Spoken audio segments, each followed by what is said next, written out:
Friends, today I will discuss about some properties of solid. इसके बारे में पहले से एक वीडियो बना चुका हूं जो कि थ्योरेटिकल पोर्शन है, आप उसको देख के कवर कर लीजिए। और ये कुछ क्वेश्चन है, जैसे कि पहला question, two wires A and B are the same material, their length are in the ratio 1:2 and the diameter are in the ratio 2:1 if they are pulled by the same force. ये same force के द्वारा पुल किए जाते हैं। Then increase, तब क्या होता है, इंक्रीज करता है लेंथ इसकी, will be in the ratio, मतलब कितनी लेंथ इसकी इंक्रीज करती है। तो इसके लिए फार्मूला होता है एफ इजकल टू के एक्स, या फिर वाई इक्वल टू होगा L,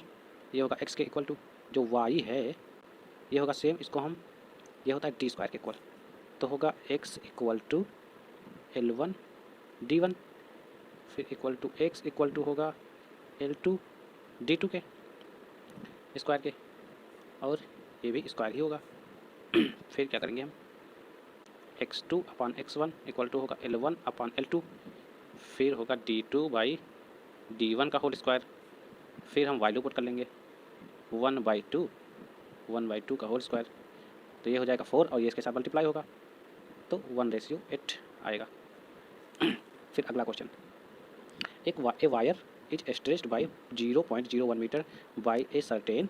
force if another wire of same material whose diameter and length are double to the original wire is stretched by the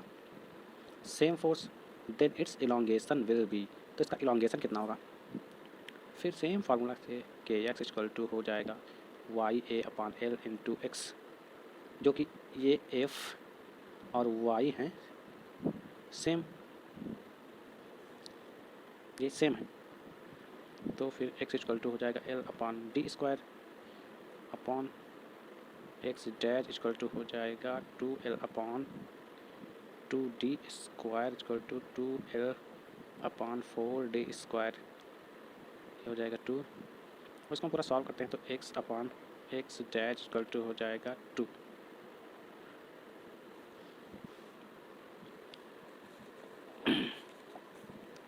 फिर अगला question,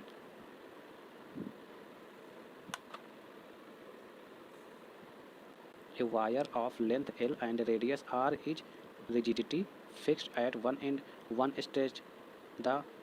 other end of the wire with a force that increases in its length is L if another wire of same material but of the length 2L हो जाता है and radius 2R is stretched, खींचा जाता है with a force of 2F से खींचा जाता है, तो क्या होता है, the increase in its length will be, तो इसकी लेंथ कितनी इंक्रीज करेगी। चलिए देखिए, एफ इक्वल टू हो जाएगा के एक्स, हो जाएगा वाई अपान ए एल, ये सेम है, एक को हम आर स्क्वायर लिख लेते हैं, मान लेते हैं, और small L half into F equal to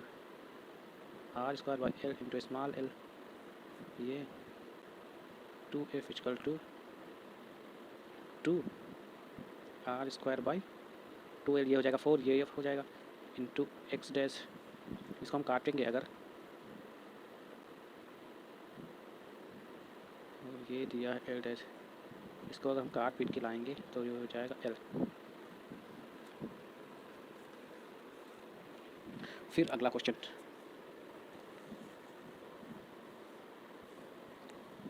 the temperature of a wire is double कर दिया गया है। The young modulus of elasticity, young modulus की इलास्टिसिटी के बारे में जानना है, तो इसके लिए फिर हम एक फार्मूला लगाएंगे Y equal to F into L upon area into X, X बढ़ेगा, ये अगर बढ़ेगा तो क्या होगा, अल्फ़ा एल डेल्टा टी, तो जाहिर सी बात डायरेक्टली तो यानी कि डिक्रीज करेगा। फिर अगला क्वेश्चन है, a rigid bar of mass m is supported symmetrically by 3 each of length L, those at each end are of copper and the middle one is of iron. The ratio of their diameter if each is to have the same tension is equal to, ये भी बिल्कुल same उसी तरह है,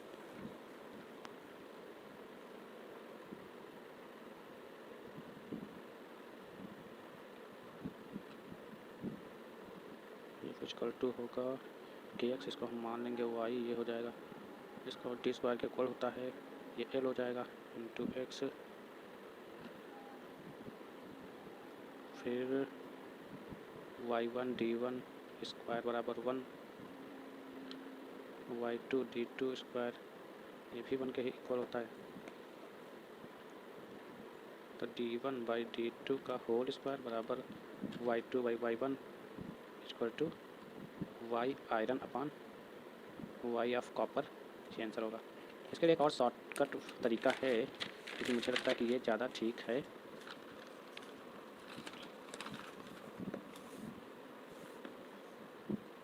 फिर अगला question, when a block of mass m capital M is suspended by a long wire of length of the wire becomes capital L plus small l, the elastic potential stored in the extended wire is। देखो ये एक wire है, इस पर अपने मास, इसका मास mg है, पीछे की ओर लग रहा है, और कैपिटल M इसका मास है, और ये इलांगेशन स्मॉल l इतना हो रहा है, तो इसके लिए पोटेंशियल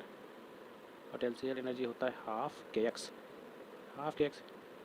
के की जगह कितना mg, एक्स की जगह l, इलांगेशन हुआ था,